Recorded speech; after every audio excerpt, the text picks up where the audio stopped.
Magandang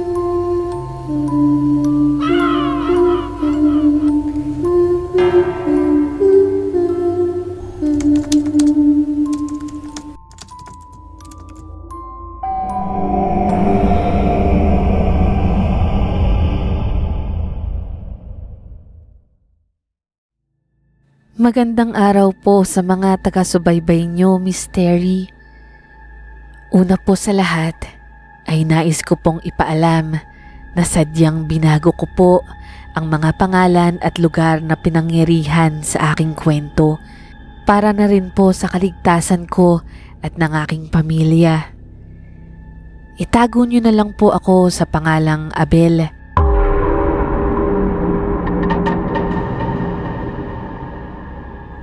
Taong 2017 po nang makakuha kami ni Mrs. ng second-hand na van. Noong una ay ginagamit namin ito sa aming business, pero kalaunan ay ginawa ko na lamang itong rent a car. Pinopost ko lang po ito sa mga group at marketplace para sa mga naghahanap ng gagamitin para sa kanilang family outing o field trip. Marami na rin po akong nahatidan na resort at event. Nandyan na yung sa Batangas, Subic at yung pinakamalayo ay sa Baguio. Lagi kong kasama si Bayaw kapag inaarkila itong van para naman kahit papano ay may kasama ako sa mga biyahe. At kung magkaroon man ng aberya ay may makakatulong ako. Isang araw po ay may nag-message sa akin sa Facebook. Nag-i-inquire kung available yung van sa nasabi nilang date. Sakto po nun at wala akong biyahe at hindi naman kalayuan dahil bandang Batangas lang naman yun. Nagkasundo kami sa presyo at araw ng pagpunta. Overnight swimming ang dahilan ng pag-aarkila nila ng van. Kaya sinabihan ko agad si Bayaw na may hatid kami sa Batangas sa susunod na linggo. Dumating na nga po ang araw ng alis namin.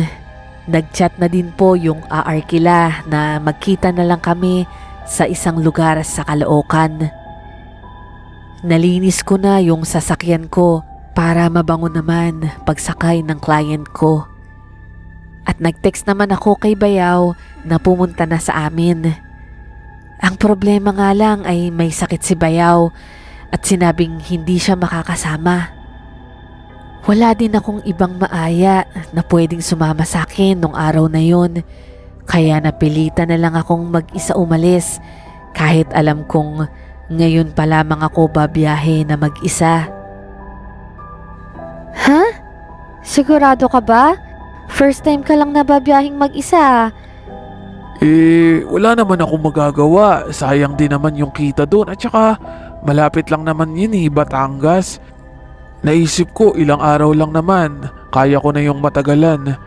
Wala lang sanang mangyaring aberya. Ay, sabagay, malapit lang naman. Basta mag-ingat ka sa pagdadrive ha. Wala ka pa namang kapalitan. At saka mag-text ka at tawag ha, huwag mong kakalimutan. Hapon na po noon, mga bandang 5:00. Habang nag-aabang ako sa loob ng sasakyan, ay may isang malaking lalaki ang naglalakad papalapit. Kumatok ito sa may bintana ng aking sasakyan. Kayo po ba yung for rent? Ako nga. Kayo po ba si Sir Robert? Ako nga. Saglit lang at lalabas na ang mga kasama ko. Sige ho, sige ho. Mga ilang minuto lang ay lumabas na ang mga kasama niya. Agad naman akong lumabas ng sasakyan para buksan ang pinto. Nang makita ko sila, siguro nasa 10 sila. 6 na lalaki at 4 na babae. Kapansin-pansin pa ang isa sa babae ay inaalalayan nila. Sa isip-isip ko na lang, Miss Terry, na ang aga naman itong uminom, hindi na nakapaghintay sa venue nila. Nakasakay na silang lahat nang magsalita si Sir Robert sa akin. Akala ko may kasama kang mag-drive. Nagkasakit si Bayaw, sir. Kaya ako na lang po. Ganun ba? Sige, dyan na lang ako sa unahan. Pwede ba? Pwede naman po, sir. At lumipat na nga siya ng pwesto sa passenger seat. Kahit alam kong maluwag sa 10 tao ang loob ng van, mabuti na lang din at may makakausap ako habang nasa biyahe. Habang nasa biyahe na kami, napapansin ko na parang tahimik lang silang lahat. Tapos yung babae na inalalayan nila kanina ay tila hindi pa nagigising. Malamang ay napadami ang ininom kanina, kaya nakatulog sa biyahe. Nasa expressway na kami. Nagsabi lang ako na hihinto ako sa isang gasoline station para na din makapag-CR na sila. Mga bandang pasado 7:00 noon nang mag-stop over kami. Nauna na akong lumabas at sobrang naiihi na din kasi ako noon. Habang sumunod na din si Sir Robert at yung iba niyang kasama. Weekday po noon, Misteri. Kaya walang gaanong mga bakasyonista na makikita mong nagsa-stop over sa gasoline station. Nang makatapos ako, ay didiretso na sana ako ng sasakyan. Pinigilan lang ako ni Sir Robert. Mayana, sandali lang boss. Bakit po? May problema ba? Nagising kasi yung girlfriend ng kasama namin. Alam mo na, galing sa inom kaya gumawa ng eksena. Ganun po ba? Sige ho, dito lang ho muna ako. Kita ko po ang pagtatalo nila habang nakabukas ang pintuan ng sasakyan ko, Misteri. Tila pinipigilan nilang umalis yung babae. Parang nag-aaway kasi yung magjowa. Maya-maya ay sumenyas na yung isang kasama nila na okay na daw. Kaya tinapik ako ni Sir Robert para umalis na kami. Habang binabaybay ko yung kahabaan ng expressway, ay napatingin ako sa salamin at kita ko na nakatulog ulit yung babae at akap-akap ng lalaki. Nakapag-exit ako noon sa isang lugar sa Batangas, habang sinabi naman ni Sir Robert na diretsuhin lang yung bypass road na yun. Sinunod ko naman yung tinuro niya sa aking daan. Sa una ay maganda pa yung kalsada. Mga wala pang 1 oras ay naging rough road na yung dinadaanan namin. Lupa na yung binabaybay namin. Parang talahiba na. Sinabi na lang ni Sir Robert na hindi pa kasi nade-develop yung kalsada. Hanggang sa mapunta kami sa dulo ng daanan ay may nakaposte na mga tao at kailangan daw magbayad ng environmental fee. Pagbaba ko ng salamin ng sasakyan para tanungin kung magkano, ay nakilala ng bantay ang katabi ko sa sasakyan. Sir Robert, ikaw po pala yan. Manong, opo, kami po ito. Salamat naman po at bumisita kayo. Sige na Manong, at nagmamadali kami. Pumunta na lang kayo sa resort kapag nagutom kayo. Salamat po, sir. Inabot nito sa akin ang gate pass at resibo ng bayad. Agad ko naman itong binigay kay Sir Robert. Itinaas na nito ang kahoy na naghaharang sa kalsada. Nasabi ko na lang na, Kilala po pala kayo dito, sir? sabay tawa ko sa kanya. Hindi ito umimik at parang seryoso yung mukha niya. Kaya hindi na lang ako nagsalita pang muli. Baka kasi natagalan sa biyahe dahil na din sa nangyari sa gasoline station kanina. Walang mga ilaw ang kalsada, Tanging ilaw lang ng sasakyan ko ang nagsisilbing liwanag ng daan. Hanggang sa paglabas namin sa masukal na daanan ay may isang malaking resort. Hindi pa ito tapos. Mahahalata mo dahil sa mga nandun pa yung mga ibang gamit tulad ng mga bakal, semento at buhangin.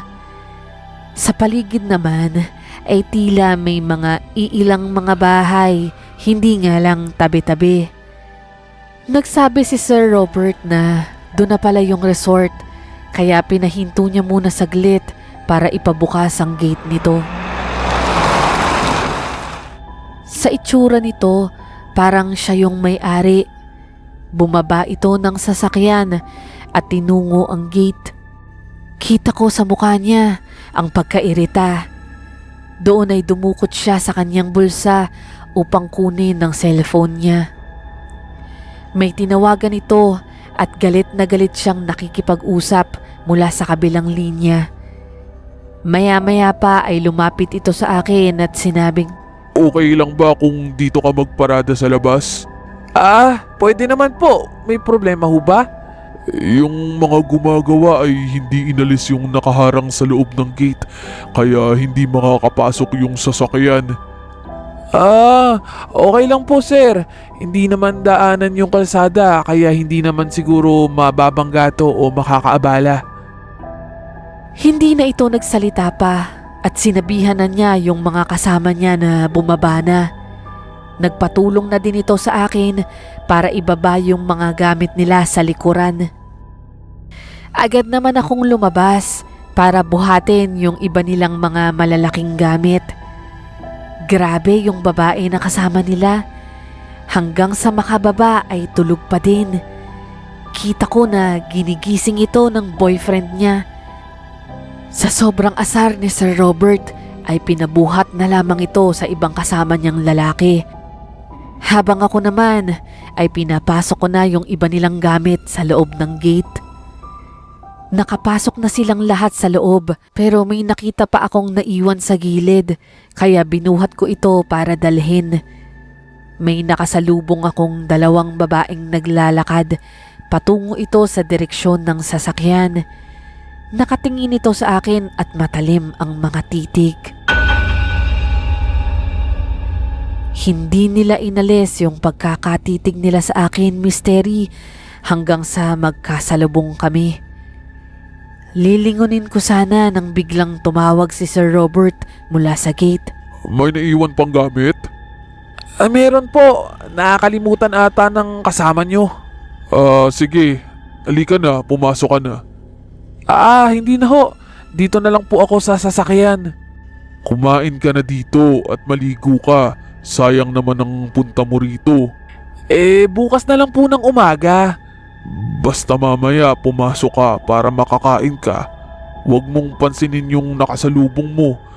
Bago lang kasi ang mukha mo kaya ganon. Okay lang po. Ilako na lang po itong pinto. Pumasok na ako sa loob ng sasakyan ko at binuksan ko lang ng konti yung bintana para may pumasok na hangin kahit kaunti.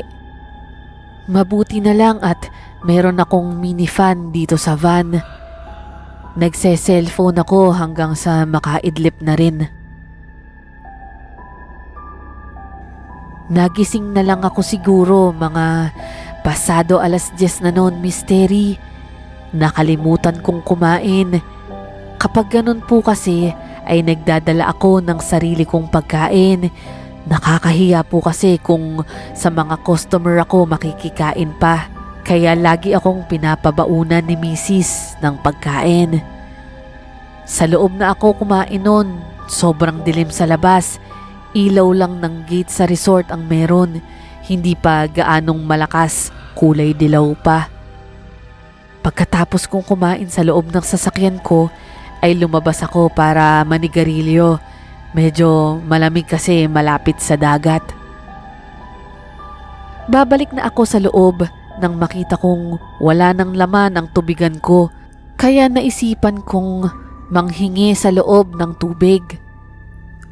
Bukas yung pintuan na maliit sa gate kaya pumasok ako.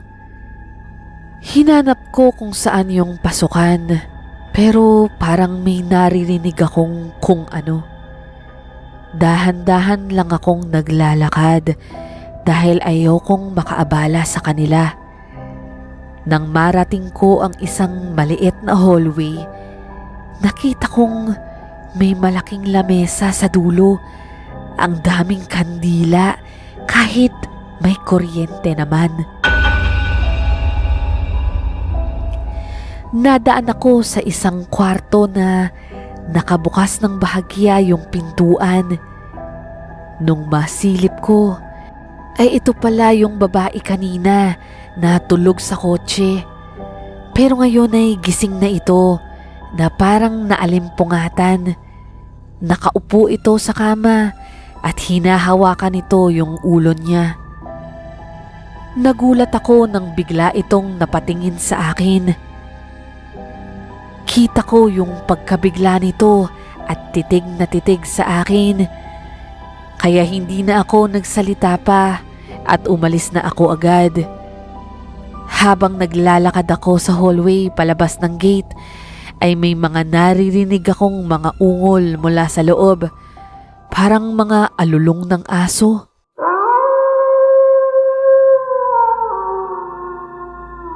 Hindi ko na yon pinansin pa at nagmadali na ako. Hindi ko gusto yung tingin sa akin ng babae sa kwarto kanina. Nang makalabas ako ng gate, ay takang-taka pa din ako sa mga naririnig ko sa loob. Hanggang sa may isang tao na humila sa akin sa gilid ng sasakyan. Paglingon ko ay yung isa sa babae na kaninang naglalakad. Kita ko sa mukha niya ang galit at pag-aalala. Bakit nandito ka? Anong ibig mong sabihin? Narkila nila ang sasakyan ko. Hindi mo ba alam kung sino at ano yung mga sakay mo? Hindi kita maintindihan. Mabuti pa, umalis ka na bago pa mag-alas 12. Ano bang pinagsasasabi mo? Nagtataka pa din ako sa mga sinasabi ng babaeng ito sa akin, Misteri. Aswang yung mga sakay mo. Nagdadala sila ng mga alay dahil pista ng aswang ngayon. Ano? Nagpapatawa ka ba? Ang mabuti pa, umalis ka na. Narinig mo naman siguro yung nasa loob kanina, di ba? Lahat ng tao dito may lahing aswang, kahit ako at nanay ko. Pero karne ng hayop ang kinakain namin. Pero yan yung mga tao sa loob na kasama mo, hindi. Karne ng tao ang paborito nila.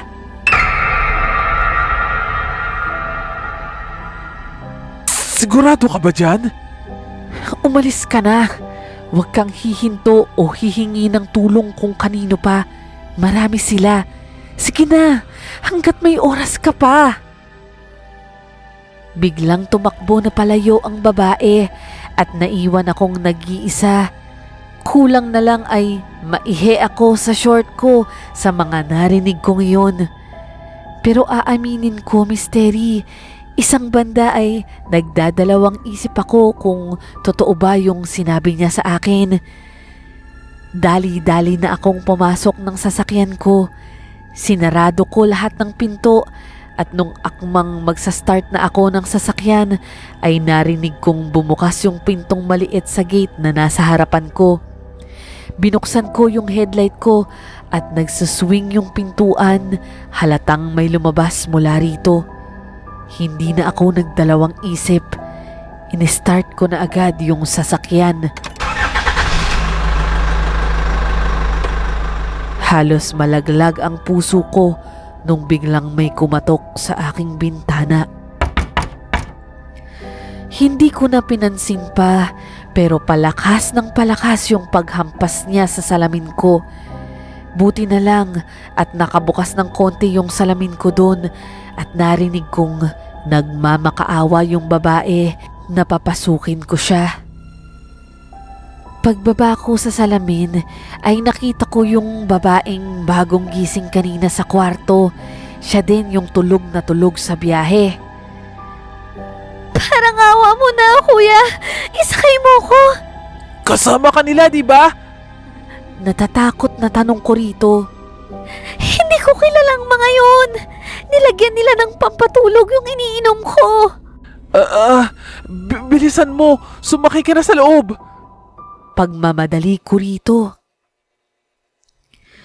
Mabilis naman siyang nakapasok sa loob at agad ko namang pinatakbo yung sasakyan. Naaninag ko pa sa loob ng gate na nagkakagulo sila at nakita nilang umalis ako. Tinatawag nila ako pero hindi na ako huminto pa. Kahit rough road yung kalsada, Misteri, ay hindi ako nagbagal. Kahit na masira pa yung sasakyan ko, mas mabuti na yon kesa pagpiestahan ako ng aswang. Habang binabaybay ko yung daan, ay may naglalakad na mga nilalang sa talahiban. Lahat sila ay patungo sa aking direksyon. Doon ay napatingin ako sa oras at ilang minuto na lang ay mag-aalas 12 na. Kaya pala naglalabasan na sila. Nakita ko pa sa side mirror ko na may humahabol sa akin sa likuran. Sa isip-isip ko, kung hindi ako agad naniwala sa babae, ay baka nadumog na ako. Hanggang sa may kumakalabog sa bubong ko, parang isang malaking bato ang bumagsak. Nangilo yung ngipin ko dahil sa tila ba may kumikiskis na bagay sa bakal. Ikinabig ko pa kanan yung manibela, dahilan para mahulog yung nilalang na nasa bubong. Kitang-kita ko, Misteri, na naglalangis na nilalang ang nandoon at tila marumi. Mahaba yung kuko at matalim ang ngipin. Panay ang iyak nung babaeng nasa likod ko. Halatang takot na takot siya, pero hindi lang naman siya eh. Kahit ako, Misteri, ay takot na rin ng mga oras na yon. Nang mapansin kong wala nang humahabol sa amin, ay nakahinga na ako ng maluwag. Natanaw ko na din yung mga taong nakaposte at naningil ng environmental fee. Saglit akong nakaramdam ng ginhawa. Pinahinto nila ako dahil kailangan ng gate pass at resibo. Pero naalala ko na naibigay ko yon kanina kay Sir Robert, kaya nagdahilan na lamang ako. Pero bago ko buksan yung bintana, ay pinatahimik ko muna yung babae sa likuran. Magandang gabi ho, sir. Gate pass niyo po, sir, bago kayo makalabas. Naiwan ko ho kay Sir Robert eh. Kayo po ba yung kasama niya kanina? Ako nga ho. Sige po, saglit lang. Saglit itong lumapit sa guard desk at may kinuhang ballpen at logbook. Habang yung isang lalaki naman ay nasa bintana ko at hawak ang flashlight niya at kinakausap ako. Saan ba kayo papunta, sir? Pinapabili lang ako ni Sir Robert ng alak na nakakalimutan ata nilang magdala. Hindi naman umiinom ng alak si Sir Robert. Ang nagtatakang tanong nito. Nauutal naman akong sumagot. Baka para dun sa kasama niya. Dito ay naramdaman kong merong pag-aalinlangan sa akin ng mga guard. Alam ko sa sarili ko na hindi sila naniniwala sa mga sinasabi ko, kaya pinapatagal lang nila ako. Biglang nagtanong yung isa na kung pwede daw ba ay bumaba ako ng sasakyan para pirmahan ang logbook nila. Nakatali daw kasi yung ballpen kaya hindi pwedeng dalhin sa sasakyan. Nagdadalawang isip ako kung bababa ako Saglit akong tumingin sa babae at nakatingin lang ito sa akin. Nilaksan ko na yung loob ko, Misteri. Bumaba ako at nagtungo ako sa guardhouse nila para makapirma. Habang pumipirma ako sa logbook ay nakita ko ang isang guard na umiikot sa sasakyan habang yung isa naman ay iniilawan ang loob ng kotse. Narinig ko sa gilid na mayroong sumisitsit sa akin. Doon ay parang namukaan ko ito. Ano pa bang ginagawa mo dito? Bakit hindi ka pa umaalis? Ang pabulong na tanong nito sa akin habang nagtatago siya. Ito rin yung babaeng nagbigay ng babala sa akin kanina. Pinapapirma ako sa logbook eh. Kailangan daw, sabi nung dalawang guard. Ayaw itaas yung harang para makadaan yung sasakyan. Ano ka ba? Aswang din yung dalawang yan at kasabwat nila yan. Doon ay parang nanlamig ang buong katawan ko sa narinig ko sa kanya. Ibig sabihin, sinasadya lang talaga nila akong paghintayin dito sa labas. Agad akong hinila ng babae sa damuhan upang magtago. Nakapansin siguro yung mga guard na ang tagal ko, kaya pinuntahan nila ako sa guard desk at doon nga ay nagtaka sila na wala ako doon. Kaya naalarma sila at sinabihan ng isa niya pang kasama na nakatakas daw ako. Doon ay lumabas na yung babae na kasama ko sa loob ng van. Laking pagtataka ko, bakit parang magkakilala sila? Nagulat din yung isang babae na tumulong sa akin. Bakit nasa loob ng sasakyan yung tao na yan? Bakit kasama mo siya? Humingi siya ng tulong sa akin dahil kakainin daw siya ng mga aswang. Binihag daw siya ng mga to kaya tinulungan ko lang. Nagkakamali ka. Siya ang pinuno ng mga aswang dito.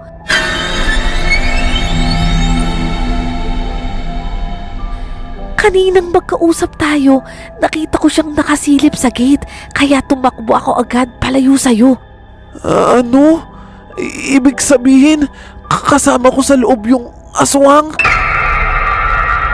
Kita ko habang galit na galit ang babae at inuutusan nito na hanapin ako. Pinatawag na din niya ang iba pa nilang mga kasamahan. Sinabihan ako ng babaeng tumulong sa akin na bilisan kong pumasok sa aking sasakyan at siya na lang ang magbubukas ng harang sa daanan. Kumuha ako ng tiyempo nang makaalis ang dalawang guard at siya namang takbo ko patungo sa pintuan ng sasakyan ko. Buong lakas kong binunggo yung pinunong aswang Misteri na dahilan ng kanyang pagkakatumba. Pagkatapos nun ay pumasok agad ako ng sasakyan at in-start ko agad ito. Agad namang umangat yung harang sa daan at nakita kong sumisenyas yung babae sa akin para magmadali ako sa paglabas. Hinarurot ko na yung van, bahagya pa ngang sumabit ang bandang itaas nito kahit hindi pa masyadong nakaangat ay dumiretso na rin ako. Laking pasasalamat ko sa babae at nakalayo agad ako. Ngunit nang nilingon ko siya sa side mirror ko ay nahuli na siya ng pinuno ng aswang. Pagkatapos noon ay hindi na ako huminto pa. Binaybay ko ang daan hanggang sa makarating ako sa mataong lugar at doon lang ako nakahinga ng maluwag. Agad akong tumawag sa aking asawa at ibinahagi ko ang nangyari sa akin. Wala na po yung van na yun, Misteri. Ibinenta ko na po matapos kong maipagawa. Malaki ang naging trauma sa akin ng pangyayaring yun, kaya ang asawa ko na ang nagsabi mismo na itigil ko na ang pagpaparenta ng sasakyan. Hanggang dito na lamang po ang aking istorya. Maraming salamat po sa inyong oras.